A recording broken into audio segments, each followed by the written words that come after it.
ભાજપનો ગઢ ગણાતા નખત્રાણા તાલુકા પંચાયતમાં ભાજપે સત્તા જાળવી રાખી છે।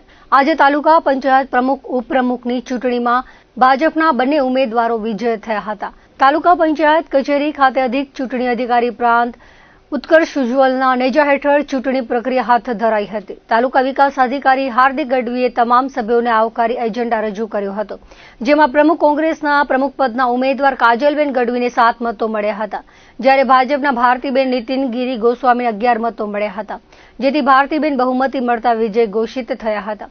ત્યારબાદ ઉપપ્રમુખની ચૂંટણીમાં કોંગ્રેસના ઉમેદવાર ઓસમાણ હાજી ખાન સુમરાને 7 મત મળ્યા હતા, જ્યારે જ્યોતિબા સોઢાને 11 મત મળતા તેઓને પણ ઉપપ્રમુખ પદે વિજય જાહેર કરવામાં આવ્યા હતા।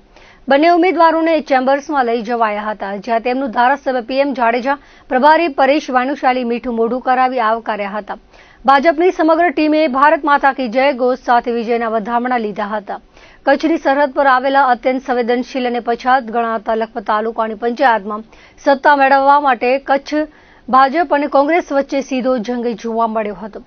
કોંગ્રેસ પક્ષે અહીં ચૂંટણી લડવાનું નક્કી કરીને પ્રમુખ પદ માટે ગૌરીબેન કરમણ ફૂફલ અને ઉપપ્રમુખ પદ માટે સકીનાબેન કરમખાનને મેદાનમાં ઉતાર્યા હતા, જેના કારણે સ્થાનિક રાજકારણમાં ભારે ગરમાવો આવી ગયો હતો। જોકે આજે સવારે યોજાયેલી મતદાન અને વરણી પ્રક્રિયામાં આ ભાજપે પોતાની પકડ મજબૂત રાખી હતી। લખપત તાલુકા પંચાયતના પ્રમુખ તરીકે ભાજપના ગંગાબેન મનજી બલિયા વિજેતા બન્યા છે અને ઉપપ્રમુખ પદે હુસેન સુલેમાન પઢિયારની વરણી કરવામાં આવી છે। કારોબારી સમિતિના ચેરમેન તરીકે પુષ્પાબેન ભવાનભાઈ લીંબાણી, શાસક પક્ષના નેતા તરીકે કરણભા આસારબારી અને દંડક તરીકે રતુભા કેશવજી મહારાજે હોદ્દો ગ્રહણ કર્યો છે।